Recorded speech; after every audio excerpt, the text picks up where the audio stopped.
All right. Hello, everybody. I just had to rearrange and get a little bit comfortable. Welcome to our Cooking Up Success, where I go live once a week. Hello, I'm checking on my chat. There we go. See some familiar faces. Hello there. Hello there. Actually, I don't see any faces, but I see some names that I recognize. Okay, well, can you guys believe next week is Thanksgiving? How crazy is that? How crazy is that? Hi, Hallie. Good to see you. Oh, you're muted. I just say hello, hello. Hello, hello. Hey, are we here next week? Look at my face, looks funny. No, I'm giving you the week off. That is awesome. Okay. Yeah, we are off next week, and then we have our hold on, let me let someone in. I'm Oops. gonna fix my lights while you're doing that.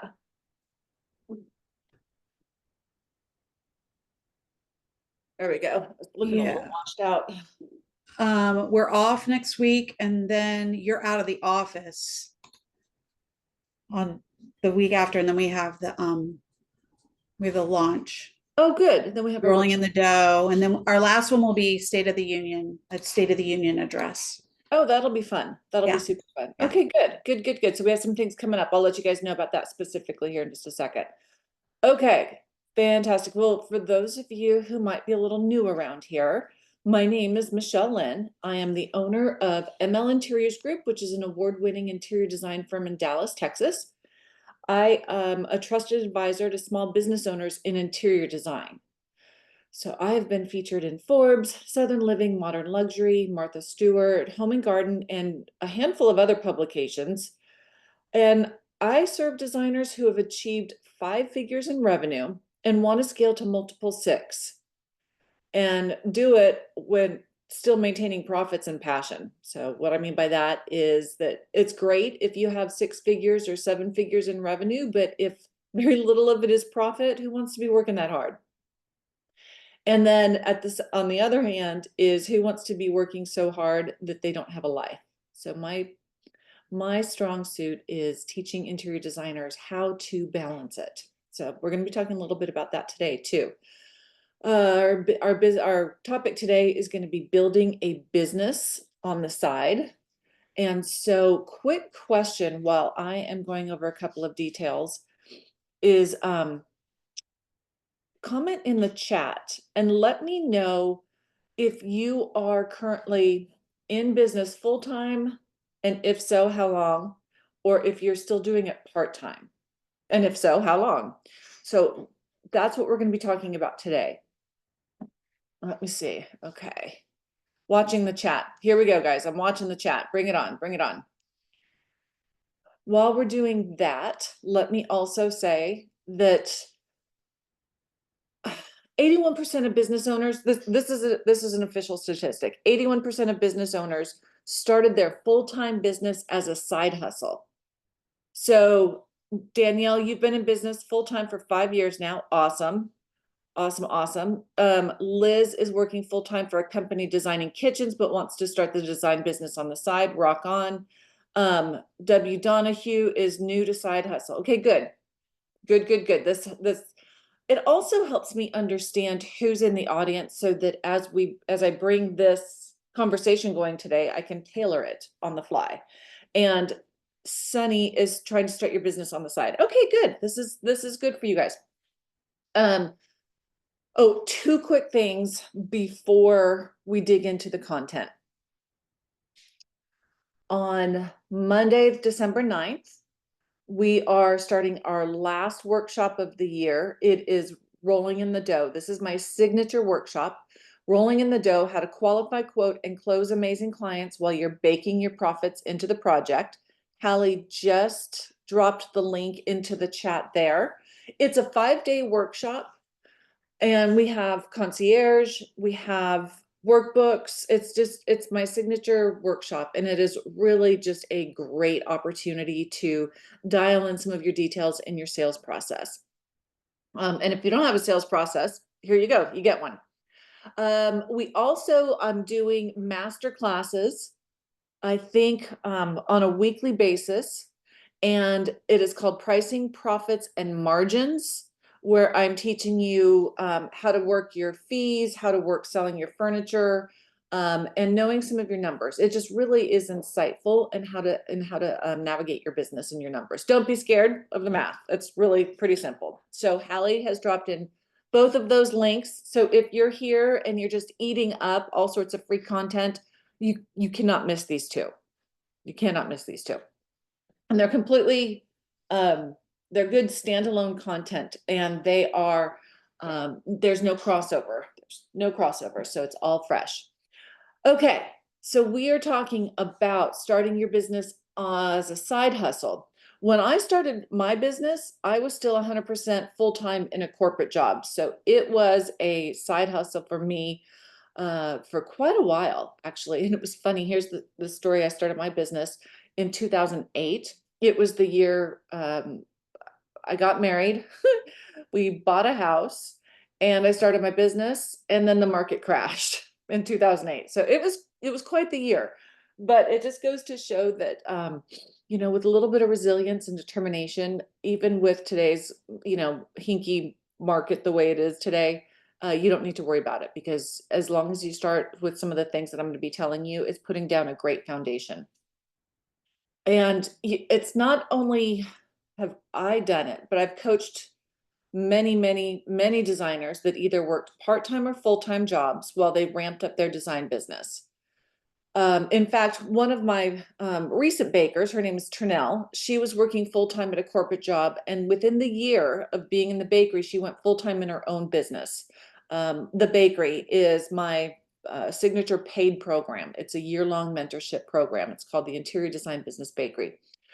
But as I'm teaching this content, she was able to leave her full-time job, and she just reached out to me, I think it was last week, the end of last week, and she said, my first year of taking the leap of faith, I've made over $300,000 so far, all of because of what she's learned from this coaching.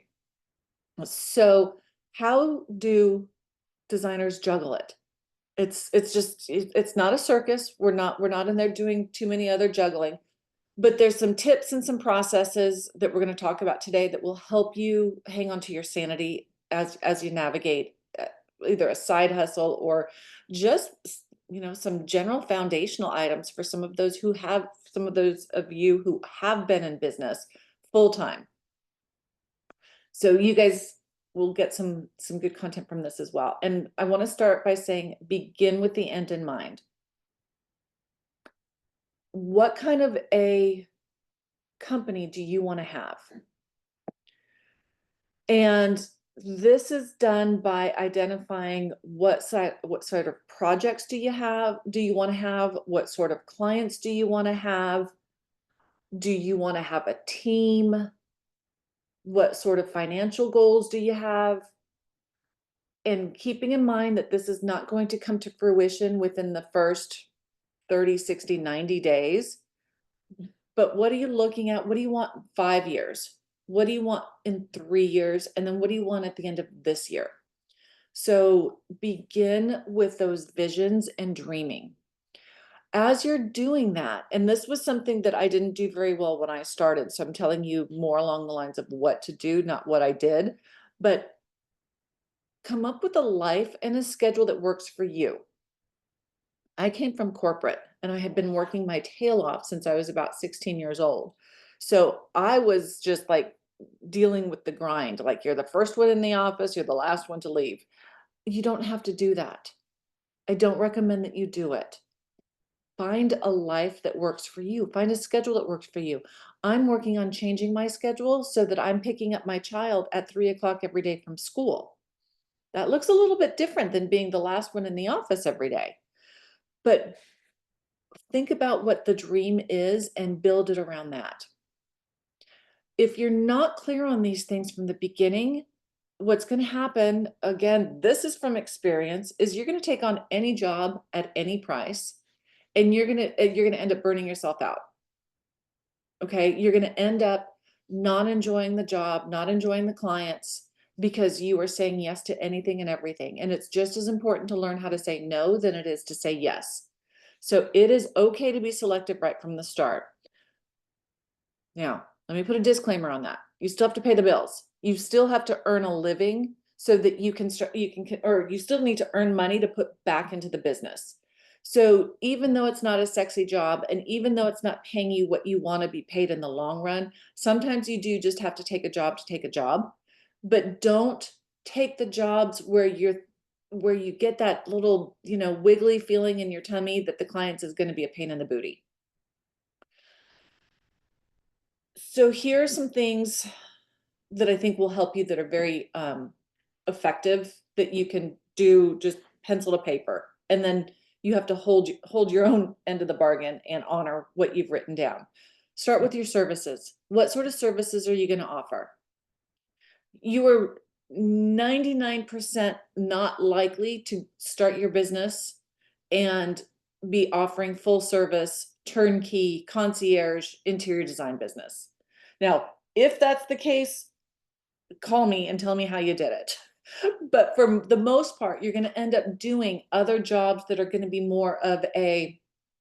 um, more of a modified type of job, because maybe you don't have your processes down properly. And we're going to be talking about that next. Maybe it's going to be the consultations. So it could be a color consultation. It can be designer for a day where they just need your design genius. It could be e-design. You could be purchasing from retailers instead of to the trade. But just get out there and start defining your services. They will get more sophisticated as you get more sophisticated. So as you're easing off of your full-time job, and this full-time job, y'all, it can be that you go into the office every day, or it can be that your full-time job is at home. It doesn't matter.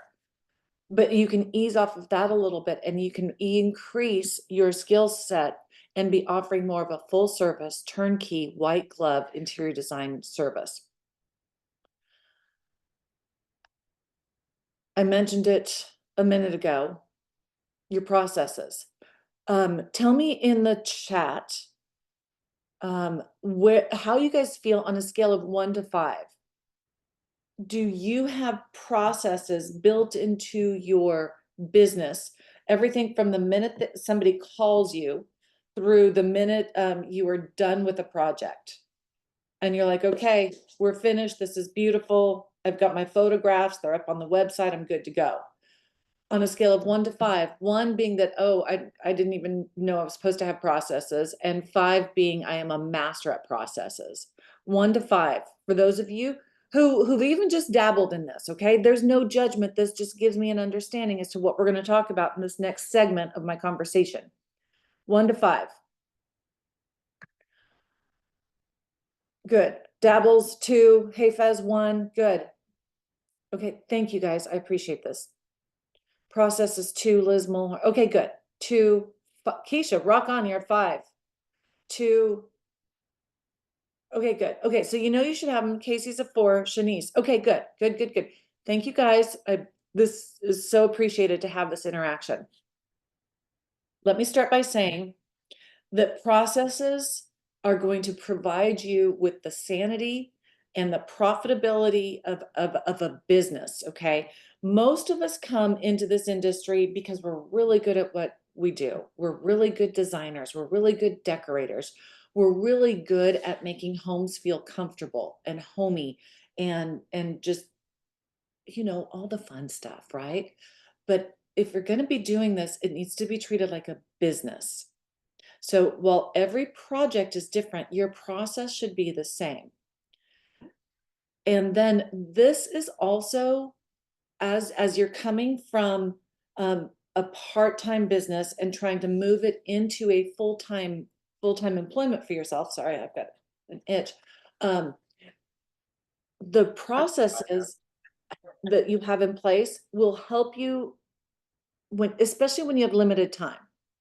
So what I mean by that is you need to have standard operating procedures from the minute a client calls you to the minute that they have signed the contract and you're diving into the project. Do you have something that you can do in your sleep for that? Now, the client onboarding is also some of your sales process. A lot of this is what I'm teaching in our Rolling in the Dough workshop that starts on December 7th. Okay, how to qualify, quote, and close amazing clients. It's also, how do you find the red flags consistently?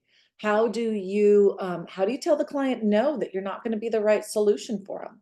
All of this should be standardized, and you should have it down so well, and you should have it written down. So for those of y'all who are 4s and 5s in your processes, rock on. I am so proud of you for having that. Make sure you have them written down so that you can teach somebody else how to do it as you scale your business. Okay. So part of being a 5 or a 6 or a 7 on that is that you have it written down and easily repeatable. So you should have processes for your onboarding. You should have processes for your marketing. Okay. What marketing do you have in place? Marketing includes your SEO. It includes your social media. It includes your networking, things along that line. Do you have that standardized? And your project management. This is really key. This is so all of the process is part of my love language, y'all. It's just really makes me happy. But this is also what I teach in my paid program. So for example, we have the interior design business bakery. I had mentioned that earlier, that Trenell had gone through it. This is what I teach, is the processes, so everything is buttoned up, it's repeatable, and you understand why a lot of these things are being done, so that if you need to tweak it so that it works a little bit more effectively for the way you run your business, you can make those adjustments, because there's some things that you just can't take out of the recipe. So for example, project management. As you're managing your project, your design project, do you have the process so that it goes in the same order every single time? And I know that your projects are a little bit different. And you're thinking, well, it doesn't have to go the same way every single time.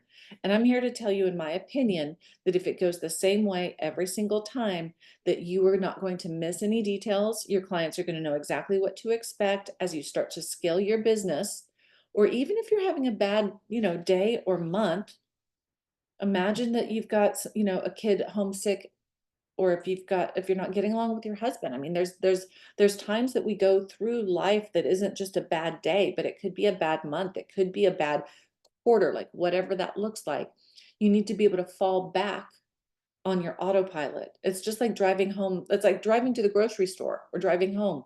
I recently moved, right? I recently moved, and every so often I find myself leaving the office and going to my old house because it was just so routine. So that's how routine it needs to be as you're navigating your projects. So act as if you were a big design firm and set these up right from the start. Another really effective tip is to master your calendar. Don't let the day run you ragged. Set working hours for everything. And what I mean by that is have your schedule set up so that, again, it's repeatable and that you can actually put it on the calendar when you're going to reply to emails, when you're going to do the design work, and what client are you going to do the design work for when you put it on the calendar. When do you reply to client inquiries? It's not immediate, because what if you're in the zone designing and you get somebody who calls and leaves you a voicemail? My suggestion is you continue that design work, and then you can get back to that inquiry when you have that time allotted. That time allotted could be 9 o'clock every morning. So if they call you today, you can call them tomorrow. Maybe it's 9 o'clock in the morning and 4 o'clock in the afternoon. Okay. When you're really needing more business, then you need to be giving them a call back faster. So when you're starting your business, and especially if it's a side hustle, so for example, if you're working in, let's say you're working in an office Monday through Friday, 9 to 5, then more than likely you're going to have to work some mornings or some nights, some weekends, to get this side hustle up and owning its own, so that you can scale back your hours at your full-time job, or eventually just leave. Okay. So when you're working I used to get up at 4:30 in the morning because I had to be in the office by 8:30. So I could work from 4:30 to 6:30 on my business, then 6:30 to 7:30, I would be getting ready, and then 7:30, I would leave and get to the office and be at my desk by 8:30. So was it exhausting? Yeah. But if you also master your calendar and set up time for rest and some fun, you build that into your calendar as well. So even now, I have on my Fridays, I literally put on my calendar, do not book it. That's Fridays are my catch-up days for anything that I didn't get done over the course of the rest of the week. And then if I'm caught up, or if I'm tired, or if I just don't feel like working on Fridays, then that day is built in. Now, last as well is master your money. And what I mean by this is mastering your money and your mindset. So understanding your finances is going to help you to get ready to go full-time faster. I was just talking to somebody, was it yesterday?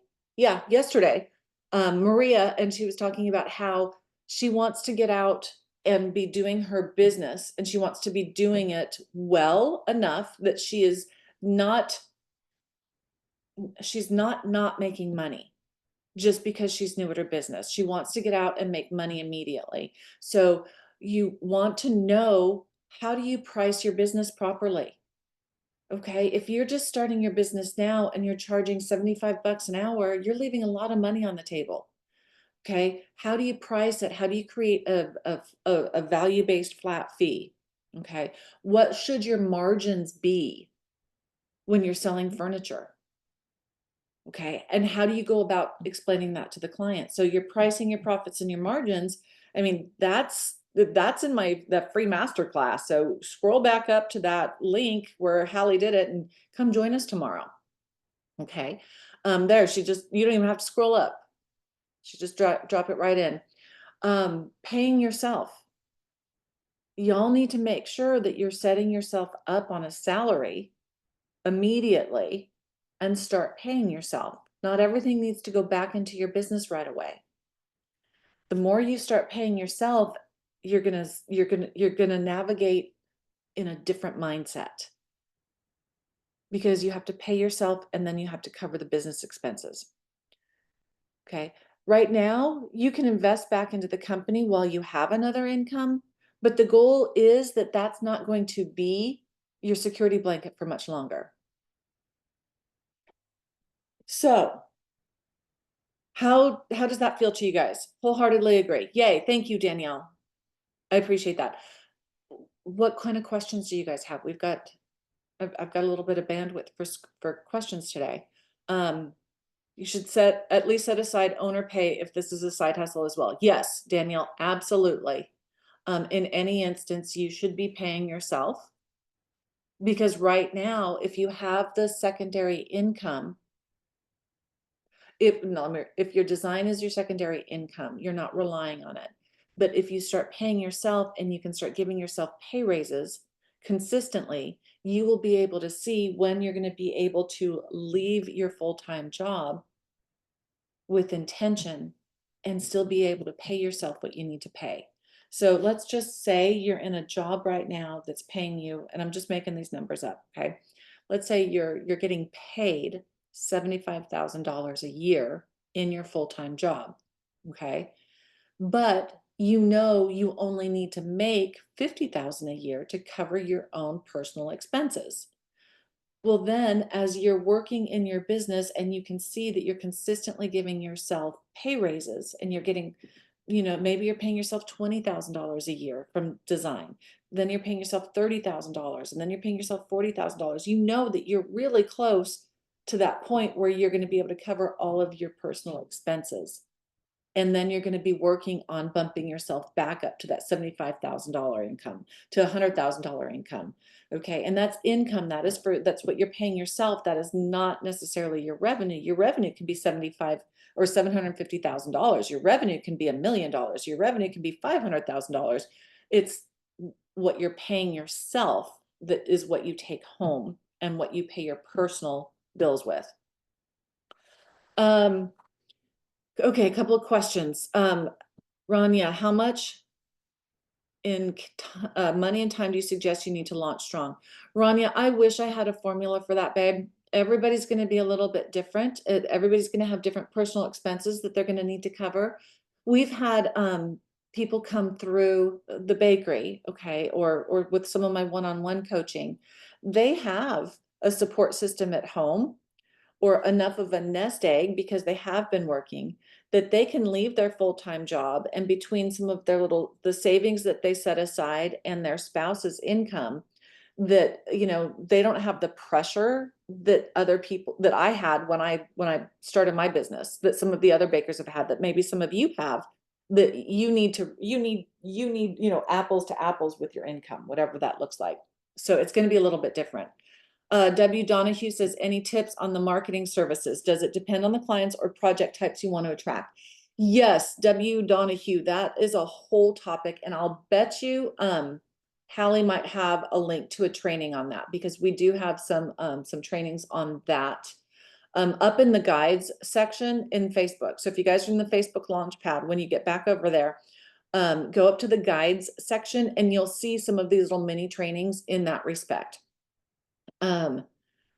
Artie says, in terms of time, I keep sacrificing for clients and doing work beyond the scope, and I'm being told that I'm new and I need to just take the hit and earn less to get my name out there. How do I navigate this? How much of the Instagram, TikTok marketing is the way to get out there? And does your face actually have to be everywhere? So Artie, great questions. And yes, your face does need to be out there. As much as I fought that for the longest time. And going back to W. Donahue's. Oh, thank you, Hallie. W. Donahue, she can get those to you as well. But going back to what W. Donahue was also asking is, in regards to marketing, your face does need to be everywhere. You need to be out meeting people. You need to be going to local events. You need to be involved in your local design chapters like Interior Design Society or ASID or NKBA or anything like that. Because then you're going to be meeting other vendors who can send you referrals. Instagram is definitely, it's been powerful for us. So is the Google search engine. So you need to have your search engine optimization and stuff like that. And doing work beyond the scope. Okay, so there is a balance of doing work beyond the scope because you're new and having your own boundaries. So my suggestion is going to be is that you don't hear that. Okay, this is really important what I'm about to say. You don't sacrifice your boundaries. Okay. Rarely, if ever, do I recommend you sacrificing your boundaries. If your scope of work says you're going to do this, this, and this, then you're going to do this, this, and this. Where you might be sacrificing because you're younger in your business is that you might not be charging as much because your process is not as buttoned up. Okay. Your process and the experience that you give the client should be in line with the amount of money that you're charging. Okay. If you're giving the experience of a Mercedes-Benz, and I say this a lot, like Mercedes-Benz, when I take mine in to get serviced, we have a nice lounge, we've got good coffee, nice music in the background. The waiting area does not smell like tires. Okay, we have apples and fruit and granola bars and stuff like that. Okay, I pay more for that type of service in my luxury car.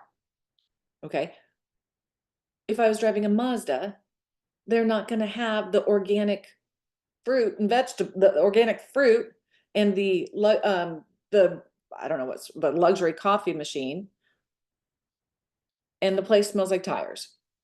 They can't charge as much. They don't offer the same. They go hand in hand. So, Artie, don't take the hit when it comes to your boundaries. You can take the hit a little bit when it comes to how much you're charging to implement this. Okay. If they're pushing the scope of work, and I'll wrap up here soon. I recognize we're running a little bit longer. If they're pushing the scope of work and pushing those boundaries, all you do is you just ask them, shall I create another scope of work for you? Okay. So that you can continue to get paid for the work that you're performing. There's a difference between being new to the business and being a punching bag. None of us need to be a punching bag. Okay. Danielle, personal savings recommend 3 to 6 months of expenses and savings. So think about your business putting away to your savings as a minimum savings goal of starting a side hustle. Oh, Danielle, that's genius. That is such good advice. Thank you. Y'all, for those of you in the back, let me read what she just put. Personal savings, save. So as you're working your business, okay, your design business on the side, start stashing money away that will cover 3 to 6 months of your full-time income. Okay, that's going to give you a ramp that's going to give you some breathing room. Okay. So y'all, just a reminder, if you think some of this free content is good that I do on a weekly basis, just imagine what you can get when you work with me in one of my programs. Okay. I have a variety of different levels of coaching programs for you, and we have a number of ways that we can work together based on where you're at in your business and your ability to invest. So I've mentioned this a couple times. My big signature program, the biggest investment, the biggest return, it's an investment, it's not an expense, is a 12-month signature program. This is not just this isn't just the recipe. This is the whole bakery, y'all. Okay? It's the entire content to launch your business 5 or more years into the future and into a multiple 6-figure revenue. Okay? And we're going to have a Black Friday offer coming soon. So watch your email, watch the socials, watch the Facebook group, and you'll get the details on that. We also have the key ingredients. Okay. It's the diet version of the bakery. So the interior design business bakery is this big and it's fabulous. If you don't have the time or the money to invest in that, we have the key ingredients that's going to give you plenty to chew on and to implement and to navigate. Okay, just depends on what you need. And then you can always bump up into the bakery. Okay, Sugar and Spice Society is a 6-month program helping to generate some revenue so that you can invest it in the next level of coaching. So for those of you who have this as a side hustle, Sugar and Spice Society might be a great option for you. We also have Design from Scratch. This is for people who are looking to increase their design knowledge and skills. There's no business content there. Okay. Of course, we have private coaching. We have the Launchpad, which you guys are in. That's the podcast, blogs, Cooking Up Success, all sorts of things there. And then just a reminder, Rolling in the Dough starts December 9th. Go register for that. And then Pricing, Profits, and Margins Masterclass on Thursdays. Okay. Go register for both of those. They're free. The masterclass is about an hour. And then the workshop in December is an hour a day at 12 noon Central Standard Time. And Hallie is generous and offers to hop on a call to talk about working together. You can email her and you'll get either on my calendar or her calendar. We'll get you all covered. So Artie, I would love to spend some time answering your questions, especially in the middle of a restaurant project. We just don't have that ability to do that right here, right now. But please don't hesitate if you want to ask some questions in the Facebook group. You can get some feedback there. I do want to acknowledge that when you're asking questions in a free Facebook group, mine or any others, I know there's a handful of them across the Facebook platform, just remember that you're getting feedback from individuals who may or may not be successful in their interior design business. Okay, so as you're taking opinions and advice, just remember that these individuals are doing so with great intent. Just unless you're paying for the advice, make sure that you're vetting it and you're checking it before you're implementing it. And hell, even when you are paying for advice, you should be double checking everything we say. So anywho, that's that. We're off next week. I hope everybody has a wonderful Thanksgiving. I hope everybody has a wonderful Thanksgiving, and then I will see you December 9th. So I think that's the next time I'm back. So thanks for being here. If you guys are interested, you can also find the podcast Designed for the Creative Mind anywhere you listen to podcasts. And you can tune that on in the background and get some more tips. So have a wonderful afternoon, and we will see you guys soon.